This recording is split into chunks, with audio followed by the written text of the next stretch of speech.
믿음의 식구 인사 한번 하시죠. 주님 안에서 기쁘시게 사시기를 바랍니다. 예.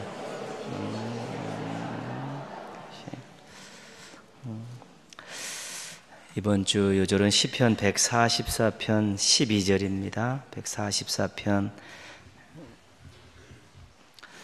12절. 우리 아들들, 딸들에 대한 그런 말씀인데요. 같이 한번 암송하시죠. 시작. 우리 아들들은 어리다가 장성한 나무들과 같으며 우리 딸들은 궁전의 양식대로 아름답게 다듬은 모퉁이 돌들과 같으며. 시편 144편 12절 말씀. 아멘. 시편 144편의 결론은 이렇습니다. 여호와를 자기 하나님으로 삼는 백성은 복이 있도다. 그렇죠? 하나님만 믿고 의지하고 섬기는 백성들이 복이 있다. 그렇게 선언하죠. 그래서 144편 뒷부분에 여호와를 자기 하나님으로 삼는 백성들에게 주시는 복을 세 가지를 말씀하고 있습니다. 첫 번째는 자녀이고요. 두 번째는 번성입니다. 생업의 번성. 세 번째는 보호죠. 자녀, 번성, 보호. 이 세 가지가 하나님을 여호와를 자기 하나님으로 삼는 백성에게 주시는 하나님이 약속하신 복입니다. 자녀에 대한 복은 성경 전편에 걸쳐서 나오는 것이기 때문에 우리가 어찌할 수 없는 것이죠.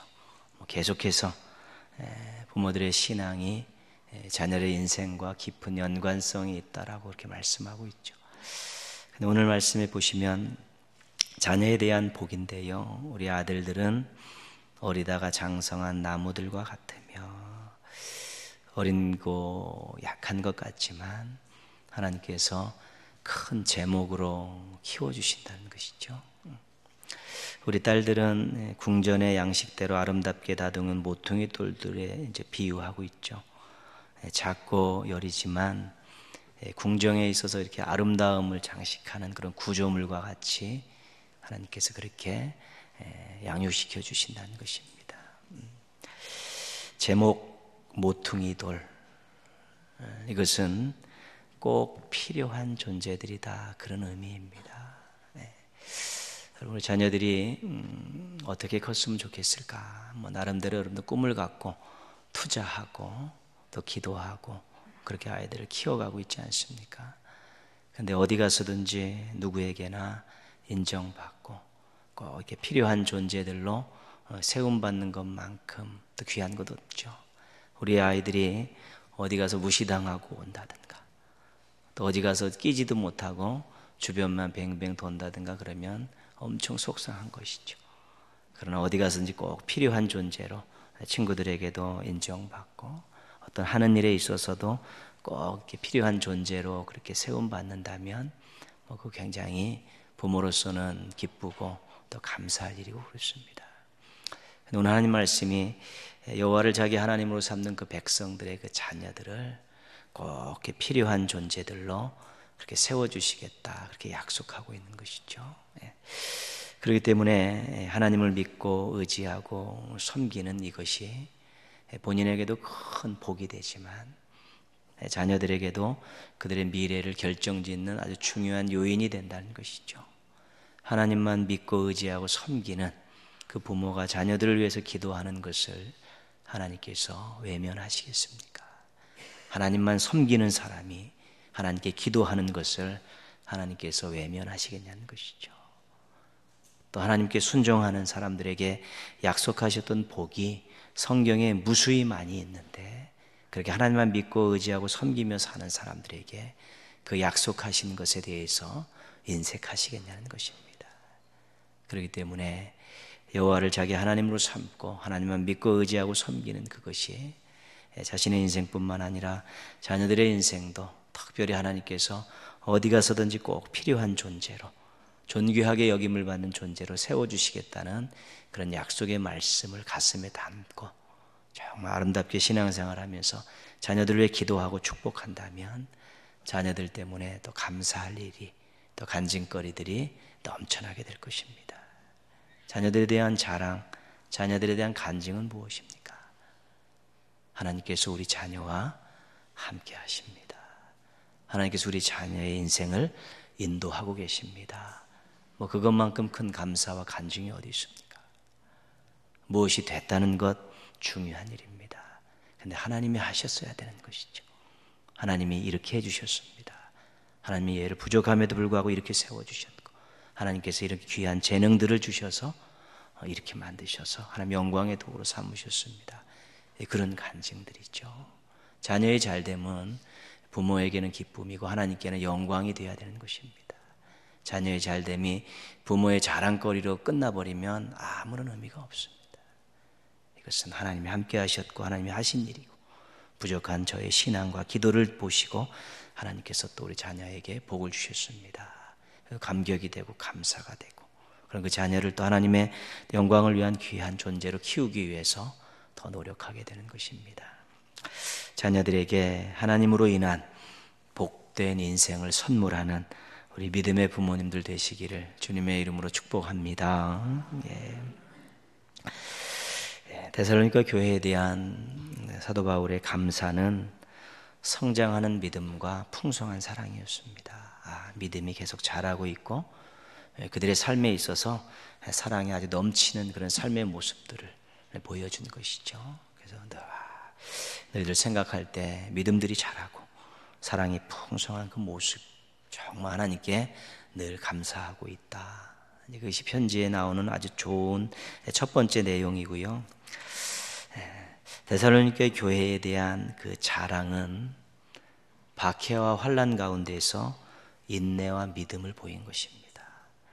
사도 바울이 다른 교회에 가서 데살로니가 교회를 막 자랑을 했는데, 자랑이 뭐냐면 그들이 박해와 환난이 있었는데 인내와 믿음으로 이겼다. 그것이 자랑이라는 것입니다. 그래서 교회를 생각하며 감사하고 또 교회를 다른 교회에 자랑할 수 있는 이런 모습들을 우리가 데살로니가 교회와 사도 바울의 관계 속에서 보게 되는 것입니다. 오늘은 주제 자체가 굉장히 무겁습니다. 왜냐하면 환난과 관계된 일이기 때문에 그렇습니다. 5절 말씀 한번 보시면요, 5절 말씀 같이 읽겠습니다. 이는 하나님의 공의로운 심판의 표요 너희로 하여금 하나님 나라에 합당한 자로 여김을 받게 하려 함이니 그 나라를 위하여 너희가 또한 고난을 받느니라. 아멘. 이는 시작은 이는이죠. 이는 뭡니까? 박해와 환난입니다. 고난입니다. 박해와 환난, 고난이 하나님의 공의로운 심판의 표고 성도들로 하여금 하나님 나라에 합당한 자로 여김을 받게 하는 도구가 된다는 것입니다. 환난과 핍박을 당하는 것이 하나님의 공의로운 심판의 표다. 그것만 가지고는 이야기할 수 없죠. 누가 환난을 당하는데 하나님이 공의로운 심판의 표다, 그렇게 직접적으로 이야기할 수 없습니다. 그곳에 다음 것을 보면 그것을 알 수 있는 것인데요, 그 다음 것이 뭐냐면 6절하고 7절 중간까지의 말씀입니다. 하나님의 공의로운 심판의 표, 6절부터 7절 공의신의까지 한번 읽겠습니다. 너희로 환난을 받게 하는 자들에게는 환난으로 갚으시고 환난을 받는 너희에게는 우리와 함께 안식으로 갚으시는 것이 하나님의 공의시니. 그렇죠? 이제 환난과 박해를 받았습니다. 그랬는데 하나님께서 환난과 박해를 하는 자들에게는 환난으로 갚으시고, 환난을 받는, 박해와 환난을 받은 사람에게는 안식으로 갚으신다는 것입니다. 그것이 하나님의 공의로운 심판의 표다. 그렇죠? 하나님께서 절대 불의하지 않으신다는 것입니다. 절대적으로 하나님께서 하신 심판은 정확하시고 편견이 없고 정확한 근거를 가지고 하시는데, 정말 하나님 나라를 위해서, 하나님 영광을 위해서 믿음 때문에 환난을 당하는 자들에게는 하나님께서 안식으로 나중에 갚아주시고요, 하나님 나라, 하나님의 영광 또 그 믿음을 핍박하는 그 세력들은 동일한 환난으로 갚아주신다는 것입니다. 그것이 하나님의 공의다, 그렇게 말하는 것입니다. 환난을 받는 자들에게 약속된 것이 안식이었습니다. 근데 안식을 어디서 누리냐면 하나님 나라에서 누리는 것이죠. 그래서 5절 말씀 보시면요, 아까 읽었었는데요, 중간에 보시면 너희로 하여금 하나님의 나라에 합당한 자로 여김을 받게 하려 함이니, 그죠? 그러니까 환난을, 하나님 나라 때문에, 하나님 영광 때문에, 믿음 때문에 환난을 당하는 사람은 어떤 사람이라는 겁니까? 하나님 나라에 합당한 자라는 것이죠. 하나님께서 너는 내 나라에 들어오기에 합당한 자다, 그렇게 인정을 해주신다는 것입니다. 그러니까 지금 환난을 받는 사람들에게 얼마나 힘이 되겠습니까? 지금 믿음을 지키려고 하나님 나라를 위해서 막 환난을 받고 핍박을 받고 고난을 당하는데, 그렇게 고난을 당하는, 환난을 당하는 사람들에게 하나님께서 너는 내 나라에 들어오기에 합당한 자들이다, 그렇게 인정을 해주신다는 것이죠. 그 말씀이 오늘 말씀의 아주 중요한 내용입니다. 환난을 당하느냐, 네 잘못으로 인한 환난이 아니라 하나님 나라를 위해서 환난을 당하느냐, 믿음을 지키려고 환난을 당하느냐, 진리를 위해서 환난을 당하느냐, 그러면 지금 육신적으로 정신적으로 힘들고 어려울지 몰라도 너는 하나님 나라에 합당한 자라고 하나님께서 인정해 주셨다. 그들에게 얼마나 큰 위로가 되겠습니까? 그러니까 평상시에는요, 어떤 겁니까? 믿음으로 하나님 나라를 가는 것이죠. 평상시는 그렇습니다. 믿음으로 하나님 나라를 가는데, 환난이 있을 때는 그 환난을 믿음으로 이겨내는 자들에게 하나님 나라에 갈 수 있다라고 그렇게 말씀하고 있는 것이죠. 그러니까 우리가 어떨 때 평상시에 복음을 받고 우리가 예수님을 믿고 하나님 나라에 가게 되었습니다, 고백할 수 있습니다. 그러나 실질적으로 어려움이 있고 환난이 당했을 때는 나 예수 믿었기 때문에 하나님 나라에 갈 수 있습니다, 그거 안 된다는 것입니다. 그 믿음 가지고 환난을 이겨내야 된다는 것입니다. 그래야 하나님 나라에 합당하다, 그렇게 말씀하고 있죠. 그러니까 복음을 전하는 평상시에 그 믿음을 환난 시에도 계속 유지하고 있느냐, 그게 중요한 것입니다. 예수 믿고 구원받았다는 그 한 가지 사실로 하나님 나라에 갈 수 있는데, 환난이 왔을 때 그 믿음을, 예수님의 구주 되심을 계속 지켜낼 수 있느냐, 이것이 굉장히 중요하다는 것입니다. 그래서 믿음 때문에, 하나님 나라 때문에 환난과 핍박을 받고 있느냐, 인내로 믿음으로 견디면 하나님께서 하나님 나라에 합당한 자로 여겨주신다고 하셨다. 하나님 나라에서 안식할 수 있게 해주신다고 하셨다. 그것이 하나님의 공의의 표다. 여태까지 말씀을 정리하면 그렇게 되는 것입니다. 근데 이것과 반대되는 내용도 소개하고 있죠. 예수님께서 다시 오실 때 있을 일에 대해서 말하고 있는데요, 8절 9절 말씀 반대되는 이야기입니다. 같이 읽겠습니다. 하나님을 모르는 자들과 우리 주 예수의 복음에 복종하지 않는 자들에게 형벌을 내리시리니, 이런 자들은 주의 얼굴과 그의 힘의 영광을 떠나 영원한 멸망의 형벌을 받으리로다. 영원한 형벌을 받는 사람이 두 종류가 있습니다. 같은 종류겠죠. 첫 번째는 하나님을 모르는 자들입니다. 하나님의 존재를 인정하지 않고요, 존재를 인정하지만 알 필요가 없다고 생각하고 자신의 인생과 무관하다고 생각하면 그런 사람들은 전부 영원한 형벌을 받는다고 그렇게 말하고 있죠. 세상에 살고 있는 대부분의 사람들입니다. 하나님이 계신지 안 계신지 모르지만 나하고는 상관이 없다. 그 존재에 대해서 내가 알 필요도 없고 내 인생에 관여하고 싶지도 않다. 관여하게 하고 싶지도 않다. 냉정하게 하나님과 선을 긋는 사람들은 영원한 형벌에 처한다고 그냥 선언하고 있는 것입니다. 조금 더 9절 말씀, 8절 말씀, 또 한 부류의 사람들은 어떤 사람들이냐면 우리 주 예수의 복음에 복종하지 않는 자들이죠. 자신의 죄인됨을 인정하지 않습니다. 예수님의 십자가 속죄와 구주 되심을 믿지 않습니다. 구원으로의 초대를 계속 받고 있지만 거절하고 있는 것이지. 이런 사람들은 기회가 주어진 사람들이죠. 어떻게 보면 더 하나님이 사랑하시는 사람일 수도 있죠. 그렇지만 그 모든 것들을 거절했기 때문에 영원한 형벌을 받는다고 아주 냉정하게 선언하고 있습니다. 그렇기 때문에 하나님을 모르는 세상 사람들은 불쌍한 사람들이고요. 복음을 거절하는 그런 사람들은 안타까운 사람들이고 그렇습니다. 오르바라는 우리 교회의 전도 대상자는 불쌍한 사람들이고 안타까운 사람들입니다. 성경에 나와 있습니다. 하나님을 모르는 자들과 예수의 복음에 복종하지 않는 사람들은 영원한 형벌에 받는다. 그냥 나와 있는 것입니다. 이거는 가감할 수 없는 운명에 가까운 것이기 때문에, 그렇기 때문에 우리가 늘 불쌍하고 안타깝게 생각하는 것이지요.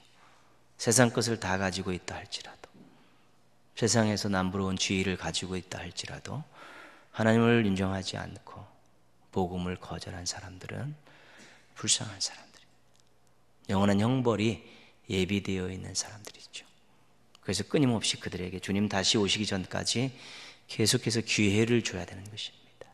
그 기회를 우리가 줘야 되는 것이죠. 하나님께서 그 부르시는 또 택하신 그 사람들, 하나님께서는 모든 사람이 구원받기 이르시기 원하시기 때문에 주님 다시 오시기 전까지는 교회와 성도들의 중요한 사명 중에 한 가지는 기회를 주는 것입니다.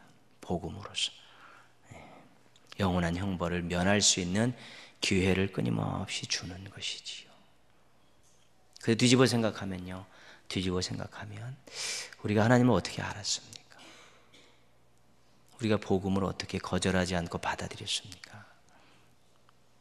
하나님을 알고 하나님을 우리가 그 예수의 복음을 받아들이지 않았습니까? 그거 어떻게 알았습니까? 어떻게 알고 어떻게 받아들였습니까? 한마디로 얘기하면 그거지 않습니까? 은혜입니다. 그렇죠? 은혜로 얻은 구원입니다.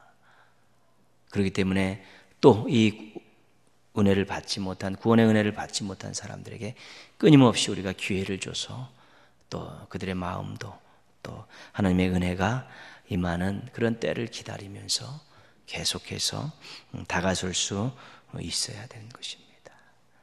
그러니까 엄청나게 천국이 하나님과 함께하는 좋은 곳이고 또 지옥이 영원한 형벌을 받는 곳이라는, 좋고 나쁨이 극과 극을 달리는 여기서 내가 여기 있기 때문에 일로 가는 사람들을 이쪽으로 안내해야겠다 생각하고, 내가 여기 있지 않아서 감사하기 때문에 여기 있는 사람들을 또 이쪽으로 안내해야겠다, 늘 그런 마음을 갖고 사는 것이 신앙인들에게 굉장히 중요한 이야기입니다. 그런데 이것이 점점 희미해지기 시작하면요, 이것이 물불이 잘 구별이 안 되는 것입니다. 도대체 구원이라는 것이 뭐고, 형벌이라는 것이 뭐고, 천국이라는 것이 뭐고, 지옥이라는 것이 무언가가 나중에는 둥그물이 다 마모가 돼가지고 감격도 없고 더 불쌍히 여기는 마음도 없고, 또 여기서 구원받았다는 것에 대한 감사도 잃어버리고 일로 가는 것에 대한 안타까움도 없어지고, 그러니까 주변에 뭐 가족들도 있고 막 있는데 처절하게 기도하지 않게 되는 것이죠.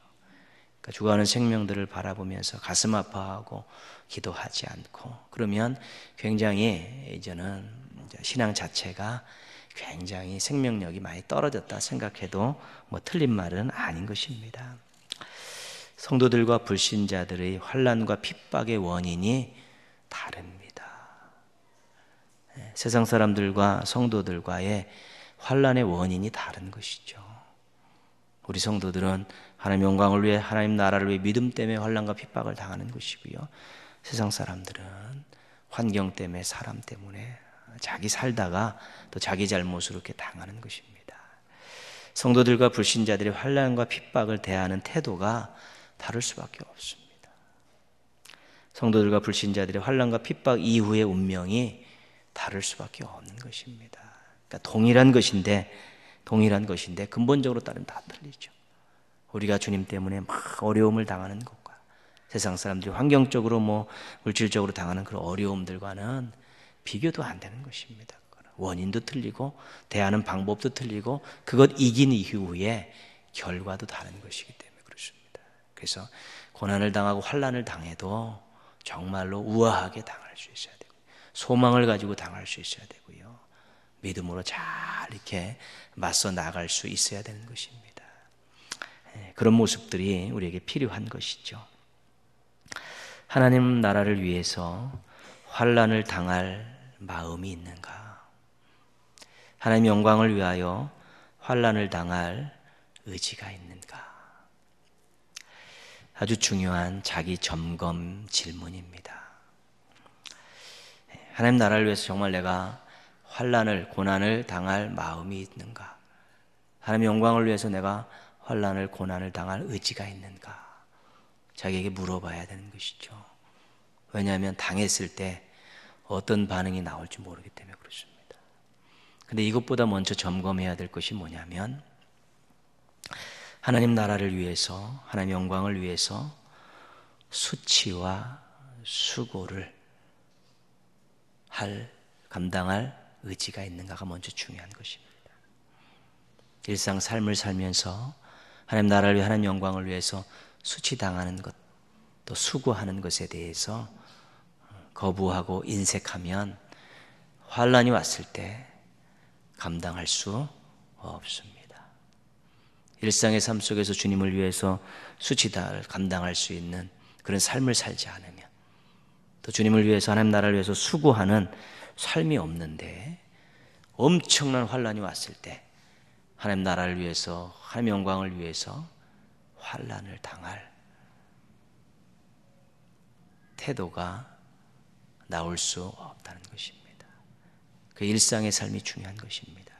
내가 언제 한번 무언가를 하겠다 그게 아니라 일상의 삶을 살면서 주님을 위해서 수치당하는 것도 감수하고 또 주님을 위해서 수고하는 것도 때로는 시도하면서 그렇게 조금씩 하나님 나라를 위해 하나님 영광을 위해서 자기 자신을 굴복시키는 훈련들이 되어 있지 않으면 큰 것을 요구할 때 감당할 수 없는 것입니다.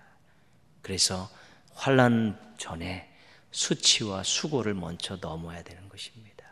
그래야만이 큰 환난이 왔을 때 하나님 나라를 위해 하나님 영광을 위해서 우리가 환난을 당할 수 있는 것이고 그것을 믿음으로 견디어내서 결국은 하나님 나라에 합당한 자로 설 수 있게 되는 것입니다.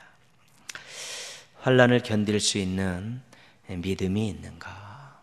내 믿음이 도대체 수준이 어느 정도고 내 믿음이 어느 정도 연단이 되어 있는가? 이런 부분들도 늘 점검해야 되는 것이죠. 조금 어렵다고 불평과 원망에 익숙해져 있으면 견디기 어렵습니다. 예수님의 십자가 고난에 감격이 없으면 견딜 수 없습니다. 미래의 소망에 대한 확신이 없으면 견디지 못하고 포기할 수밖에 없는 것입니다. 그러니까 믿음이라는 그것이 단지 예수 그리스도를 구주로 믿는다는 그것은 초보적인 것입니다. 그래, 어려움이 왔을 때도 여전히 하나님이 함께 하시고 하나님 나를 도우시고 또 내가 또 이것들을 넉넉히 이길 수 있다는 확신을 가지고 그렇게 맞설 수 있는 그런 요소들도 믿음 속에 다 들어가 있는 것입니다.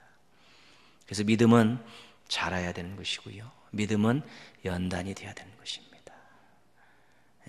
예수 그리스도 믿고 구원받았다는 그 믿음이 핵심 내용이지만 그것들을 지키기 위한 믿음의 굳은살이 베끼는 훈련들을 해나가야 되는 것입니다. 특별히 삶 속에서 어려움이 있을 때 또한 주님과의 어떤 결단이 있을 때 자기 자신을 내려놓을 수 있고 하나님 편에 설 수 있는 그러한 부단한 믿음의 연단의 과정들이 겪어질 수 있는 것이죠.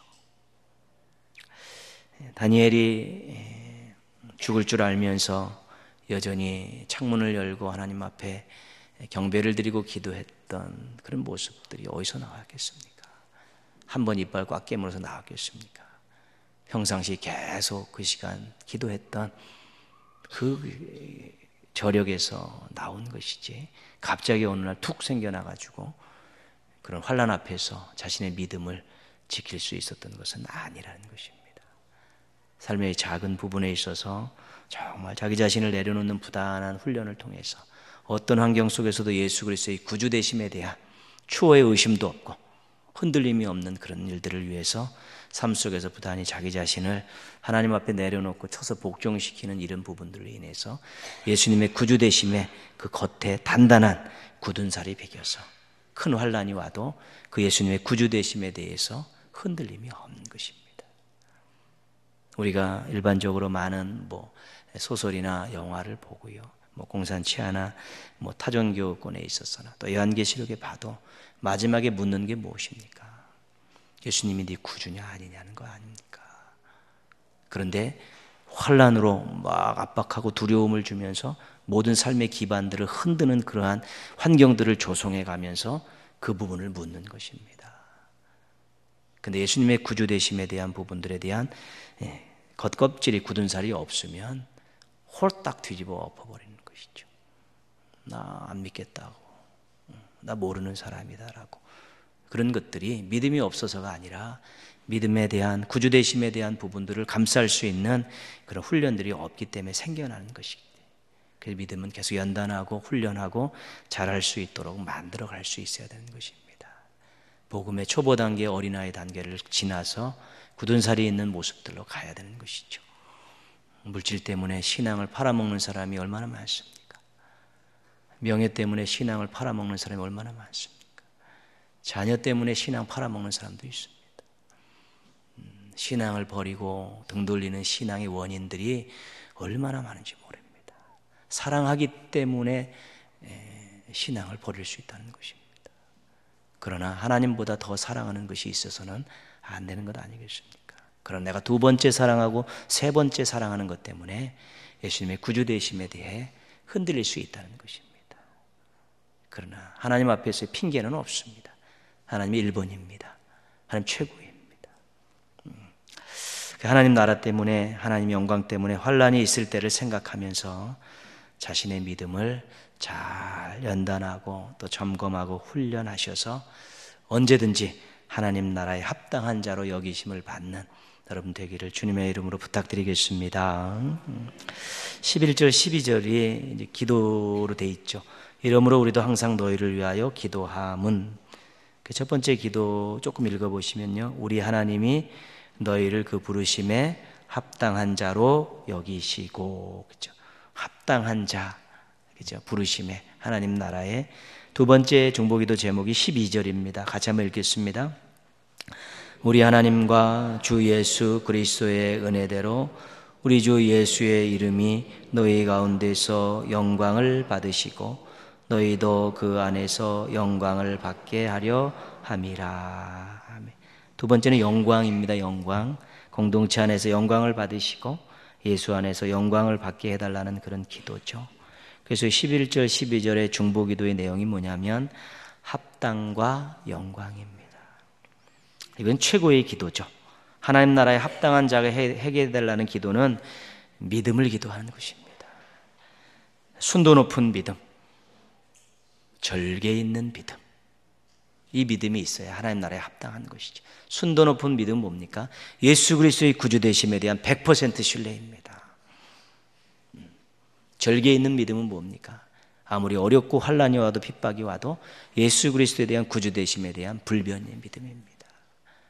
그래서 순도 높은 믿음, 절개 있는 믿음, 이것이 하나님 나라에 합당한 것입니다. 그래서 합당하게 해달라고 그렇게 기도하는 것이죠. 하나님께 영광 돌리고 영광을 받게 해달라는 기도는 실은 삶을 위한 기도죠. 우리가 하나님 영광을 무엇으로 돌립니까?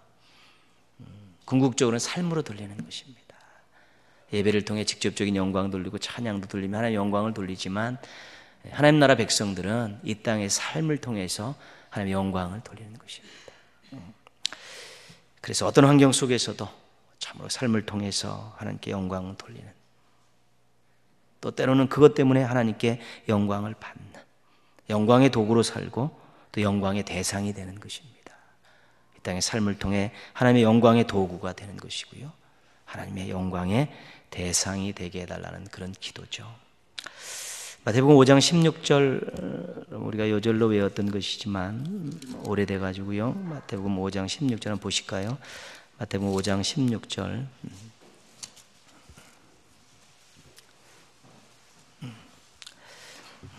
외웠다가 또 잊어먹어도 한번 또 이렇게 읽으면 굉장히 친근감 있게 다가오고요, 또 뜻이 더 구체화되고 이렇게 다가오고 그렇습니다.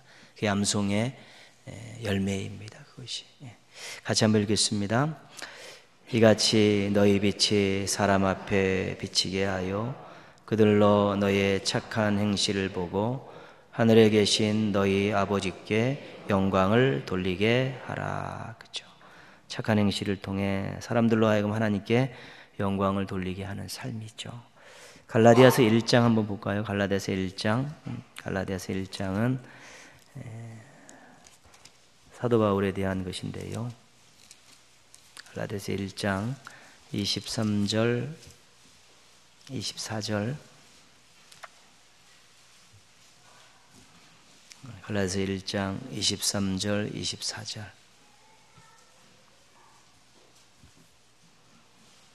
같이 읽겠습니다.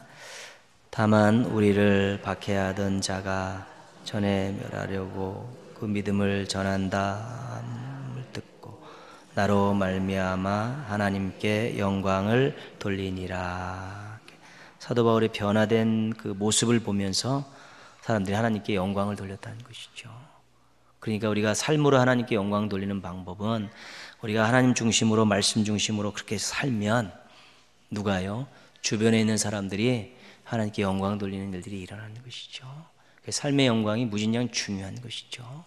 우리는 예배로 찬양으로 고백으로 늘 하나님 앞에 올려드릴 것들이 많습니다. 그거는 얼마든지 개인적으로 할 수 있는 것인데 진짜는 뭐냐면 주변 사람들이 그 삶의 모습을 보고 변화된 모습을 보고 하나님이 살아계시구나, 정말 하나님 대단하신 분이다라고 그렇게 인정받을 수 있는 삶의 모습들, 그것이 정말 하나님께 영광되는 것이죠. 그런 삶을 사는 사람들에게 하나님께서 나중에 영광으로 덧입혀 주신다는 것이지요. 영광으로 덧입혀 주신다는 것이 어떤 의미입니까? 나중에 예수 그리스도와 함께 세상을 심판하는 자리에 앉혀주시고요, 하나님의 얼굴을 앞에서 그 면전에서 하나님을 찬양하며 살 수 있는 그런 자격을 부여해 주시는 것, 그런 것이죠. 그래서 이 중보기도의 제목들을 우리가 좀 가슴에 품었으면 좋겠습니다. 하나님, 제가 하나님 나라에 합당한 자 여기심을 받는 믿음이 있었으면 좋겠습니다. 하나님, 제가 저의 삶으로 하나님께 영광을 돌리고 싶습니다. 이런 것이고요. 우리 자녀들이나 성도들을 위해서 중보기도 할 때도요, 하나님 정말 하나님 나라에 합당한 순도 높은 믿음, 절개 있는 믿음을 갖고 살게 해주십시오. 정말 삶으로 하나님께 영광을 돌리고 하나님의 영광의 대상이 되게 해주십시오. 이런 중보기도들을 또 자녀들을 위해, 가족들을 위해, 우리 성도들을 위해 서로 한다면 그 최고의 기도 아니겠습니까? 물론 사업도 잘 되고 공부도 잘하고 또 건강하고 이런 모든 것들도 우리가 늘 기도하는 내용이긴 하지만 궁극적으로는요, 하나님 나라에 들어가지 못하면 꽝이죠. 정말 하나님께 영광 돌리지 못하고 사는 인생이 얼마나 불쌍한 인생입니까? 하나님의 영광의 대상이 되지 못하면 얼마나 초라하겠습니까? 그래서 정말 순도 높은 믿음, 절개 있는 믿음을 가지고 하나님 말씀에 순종하는 그런 삶의 모습을 가지고 그렇게 합당한 자로 또 하나님의 영광의 도구로 사용되어질 수 있다면 그 인생은 정말로 의미 있고 아름다운 인생이 될 수 있는 것입니다. 가정의 달에 우리 가족들 한 명 한 명을 기도하시고 계시지 않습니까? 여러 가지 많은 거 기도하시지만 정말 순도 높고 절개 있는 믿음 가지고 하나님께 하나님 나라에 합당한 자로 여김을 받는 가족들 되게 해달라고 기도하시고 정말 말씀 붙들고 몸부림치면서 그 삶의 모습을 가지고 하나님께 영광을 돌리는 영광의 도구로 살게 해달라고 그렇게 또 기도하는 것도 또 가정을 위한, 가족들을 위한 큰 기도 제목이 될 수 있을 것이고요. 그 기도가 이루어지면서 가정은 더욱더 아름다운 믿음의 명문 가문으로 성장할 수 있게 되는 것입니다. 교회에서도 서로 축복하실 때 합당과 영광이라는 주제를 가지고 기도하고 축복하시면 서로서로에게 미래의 소망을 가지고 살아갈 수 있는 아름다운 믿음과 기도의 동역자들로 달려갈 수 있게 되는 것입니다. 여러분의 가정, 가족들, 또 우리 교회 온 성도들이 하나님 나라의 합당한 성도들, 합당한 가족들로 하나님의 영광의 도구와 대상으로서 앞으로도 그렇게 성장해 가고 그렇게 행복한 삶을 살아가는데 여러분들의 기도와 축복이 큰 역할을 감당하시기를 주님의 이름으로 축원합니다. 예.